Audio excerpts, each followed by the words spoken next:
Welcome back to my channel. It is Beyond the Shuffle, and I'm going to cleanse you guys in really quick.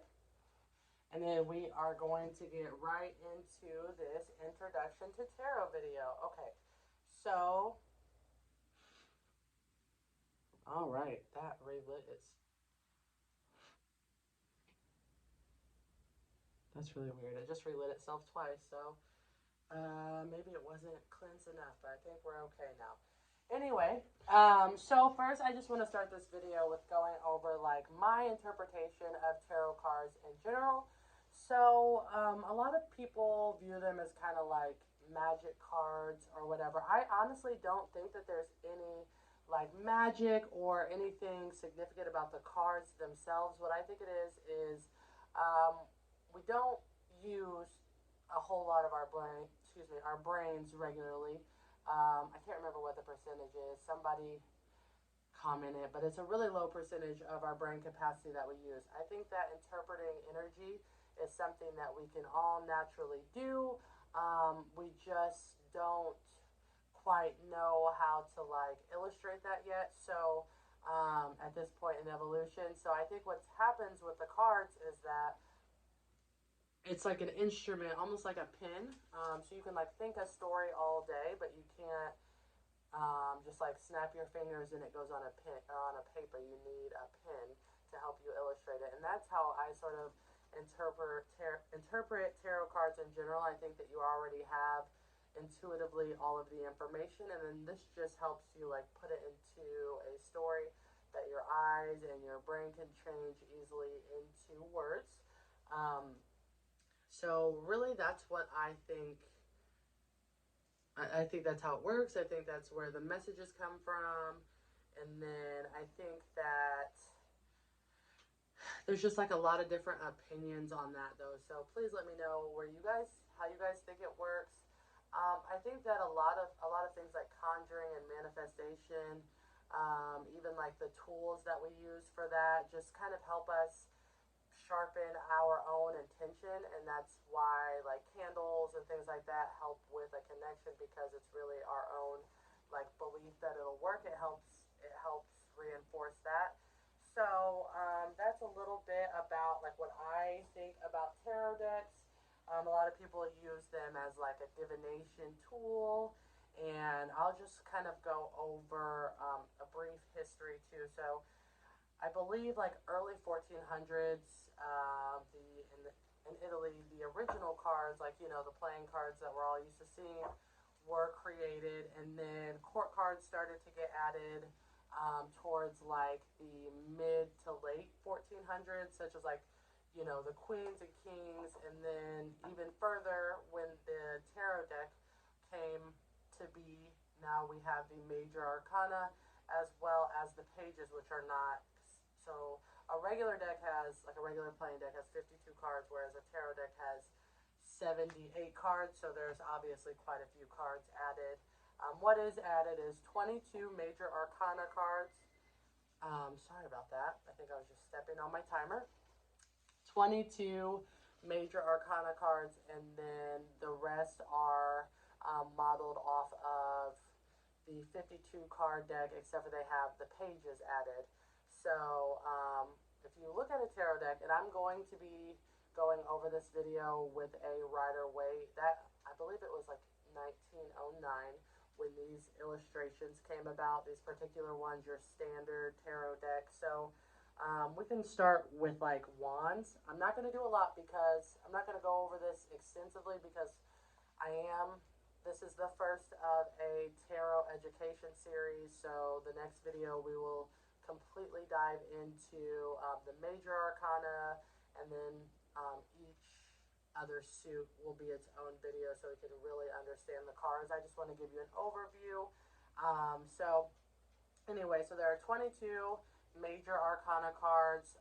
A lot of them have placements for different zodiac signs. Actually, most of the cards do have like a zodiac relation, which I will go over in the videos that are about the certain sections. Like, but for example, this is the Hermit, and it has this is a Virgo card, and So all 12 zodiac signs are represented in the major arcana, as well as some that are not in correlation with a zodiac sign. Some of them just have an element, which I will go over that as well.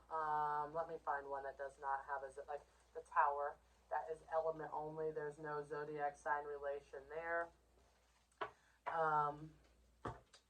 Let's use a different one because nobody likes towers. I don't know how new you are to tarot, but that's not the most fun one. Oh, that is a sword. Let's put her over here. Okay. The sun. Let's use the sun. That's better. There we go. Okay. Anyway, so yeah, you've got 22 of those. They have like distinct meanings, but they're not part of the suits. I think that they all are in balance, so you do need them, I feel like, for a full story.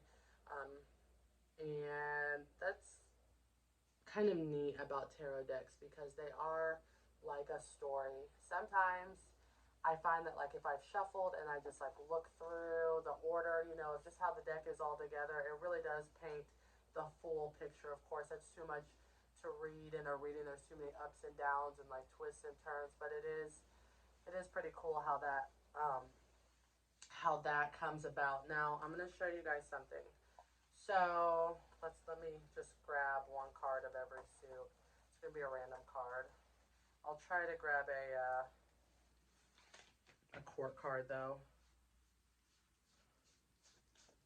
Just want to show you guys how these correlate with the original card decks. Why don't I just do all the queens since I have 3 queens here.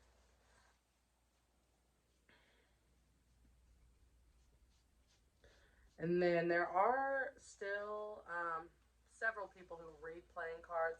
It's a little bit different. It's called cardomancy.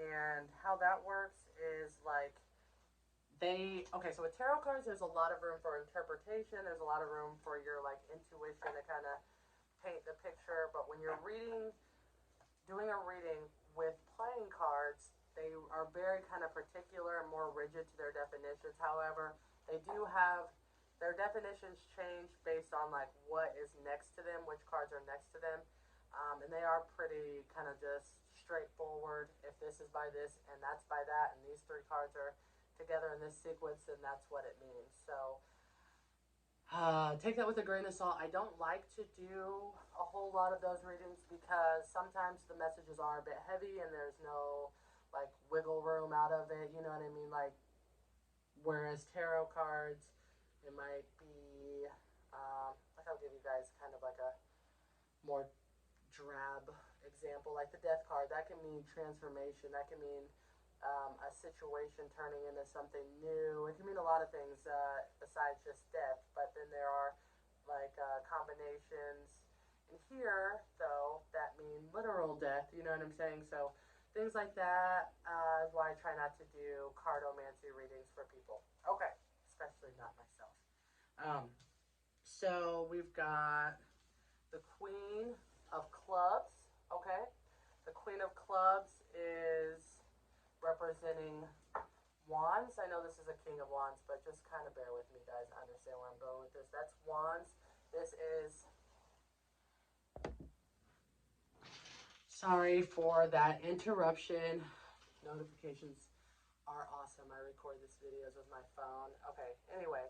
So, clubs, okay, and wands, they are the same thing as far as what the symbol is representing and what suit they are. That is fire element, not to say that every single wand card is, yeah, I'll go through that when I go through the wands. They do have different signs and stuff, but that is fire energy overall. Wands are fire energy. And then also they're like the quickest if you're looking at it for timelines. Then we've got the spades, okay? That is swords.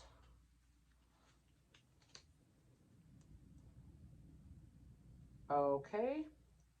Swords represent air energy, okay? They represent So where that fire energy with the clubs and wands is like passions and things like that.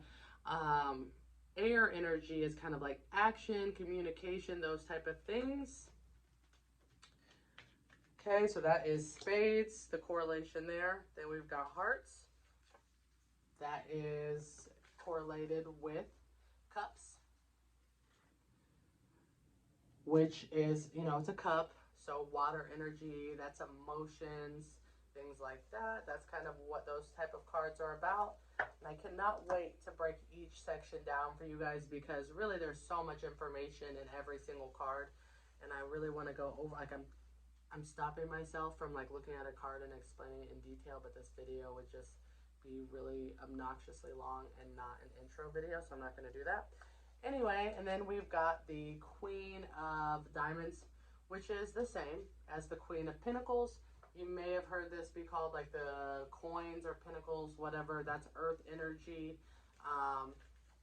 And that talks about like material things, or also just like stability. That could be, excuse me, emotional stability, like things that are solid, things that are tangible for the most part. I mean, like again though, it could be like emotional stability, but things that are solid is what I would say that that suit is talking about. And then there are several different ways for you to cleanse your cards. So if you've come to this video and you are just buying a deck, I'm not going to explain all the cards yet to you, what they mean at least, so please stay tuned. Every Friday I'm going to post a video of the first video. So next Friday we'll have the major arcana, and then the Friday after that we will have wands, and we'll dive into all of those. Then we'll go to swords, then we will go to cups, and then lastly pentacles. So you'll really have a very rich understanding of each card. Also, if you want to follow me on my other social media platforms, which are in my bio, I'll try to link them on this video. I'm not the most tech savvy, so bear with me. But yeah, I am going to start posting like a daily card, but please follow along with the rest of this segment if you really want like in-depth information about each card, because that's what I plan to do. I want you guys to have a really deep understanding of the card if that's what you're after, of the whole deck really. But okay, so there's different ways to cleanse the cards. Some people use sage, some people, I prefer like Paleo Santo, so I'll just show you guys.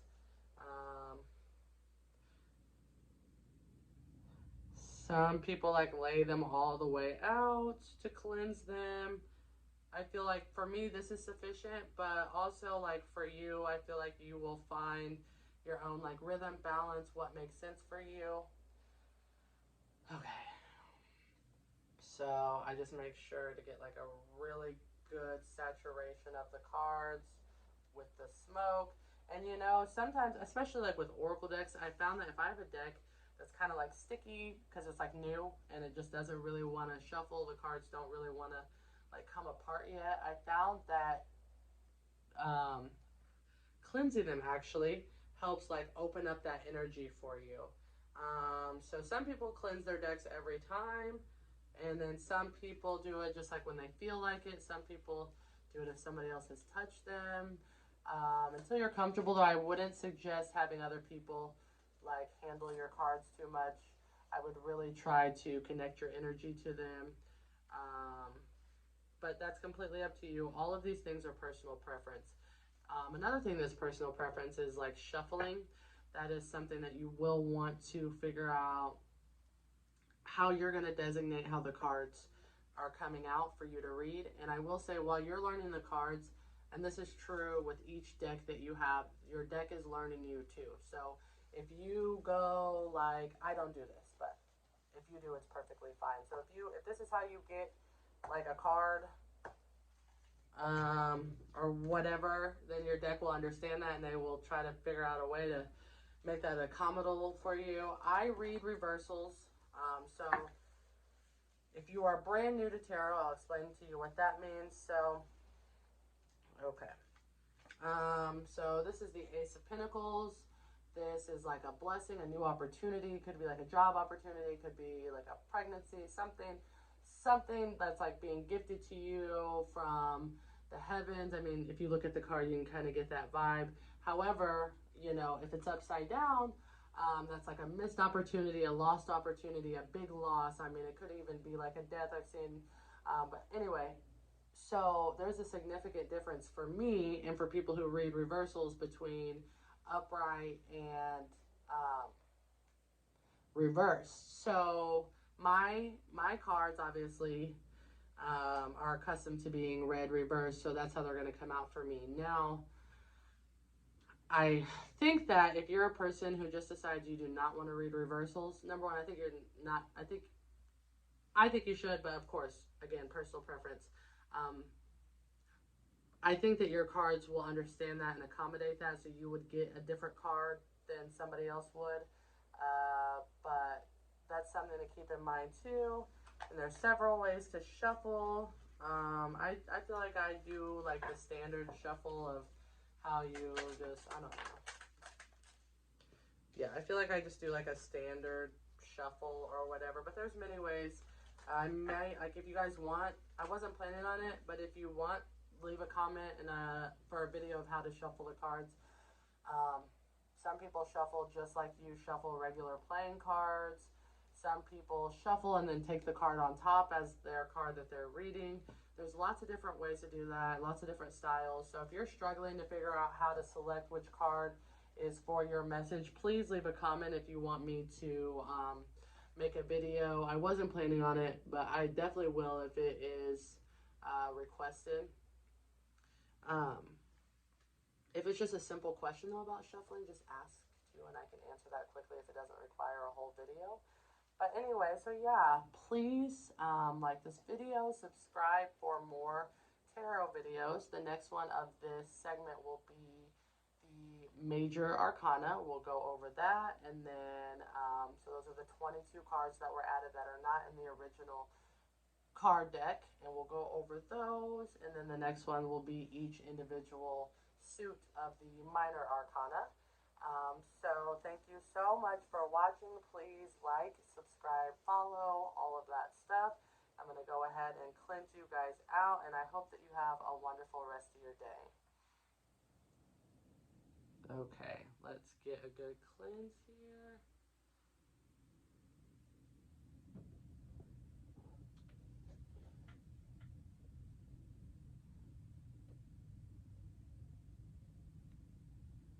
Okay. Thank you.